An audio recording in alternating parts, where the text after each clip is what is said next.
Anchama, bienvenue sur notre chaîne YouTube Titan Géant. Dans cette chaîne, nous parlons de la réussite et des secrets pour y arriver. Si tu veux voir ta vie passer une autre étape, si tu veux découvrir le géant qui sommeille en toi, alors je te conseille de t'abonner à notre chaîne YouTube, d'activer la cloche de notification et tu pourras recevoir nos vidéos à chacune de leur apparition. Le thème que nous allons aborder aujourd'hui est la convoitise. Comment convoiter le bien d'autrui peut t'empêcher de rentrer dans ta bénédiction, sinon de la briser. En fait, convoiter le bien d'autrui revient simplement à regarder le bien, ce qui est à l'autre, avec tellement d'ardeur, tu as envie de le posséder à tout prix. Mais à force de vouloir le posséder à tout prix, tu oublies même ce que tu as. Tu ne vois même pas ce que tu as. Si ton frère a trouvé le travail aujourd'hui, sois heureux. Parce qu'à travers ce travail, ça montre l'existence que Dieu agit encore. Et si Dieu a fait pour lui, pour toi viendra. Par le canal du travail de ton frère, tu peux rencontrer ton mari, ton époux par exemple là-bas, en allant voir ton frère, ou bien lorsque ton frère t'invite ou bien te demande tes services. En allant dans son lieu de travail, tu pourras rencontrer ton mari et rentrer dans ta bénédiction. Mais si toi tu détruis déjà le travail de ton frère, tu ne rencontreras jamais ton mari. Tu ne rencontreras jamais ta bénédiction. Aussi, tu vas regarder l'autre qui fait des enfants chaque année. Chaque année, tu es aigri, tu critiques.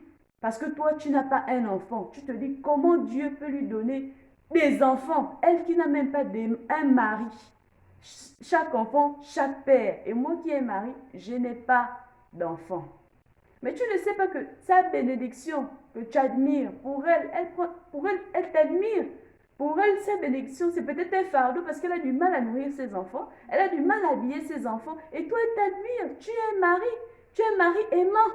Et tellement tu veux la bénédiction de l'autre, tu deviens une femme frustrée, aigrie, et tu brises même ton époux qui est à côté de toi. Tu brises même son attitude, ta jalousie.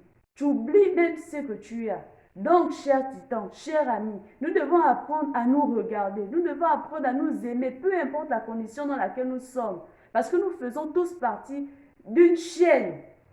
Nous avons besoin de tout le monde. Tout le monde a quelque chose. Tout le monde est né avec quelque chose. Dieu a mis quelque chose en tout le monde.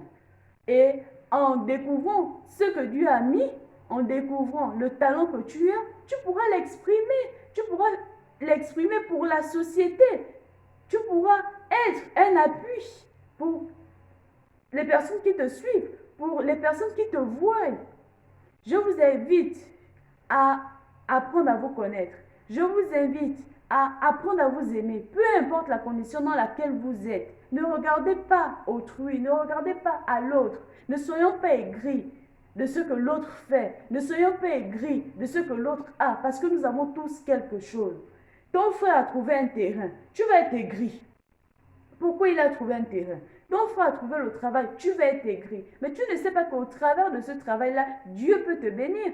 Une fois que ton frère a trouvé le travail, il sera une source de bénédiction pour toi et pour votre famille entière. Mais si dans une famille, personne n'est béni, si dans une famille, personne ne travaille, il y a de quoi se poser des questions.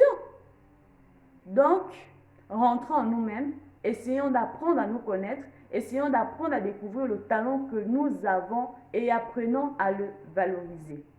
Je vous ai salué en langue Bateke aujourd'hui. D'entre deux, je vous ai dit en Chama. Je m'appelle Carl Garance et à la prochaine pour un autre numéro.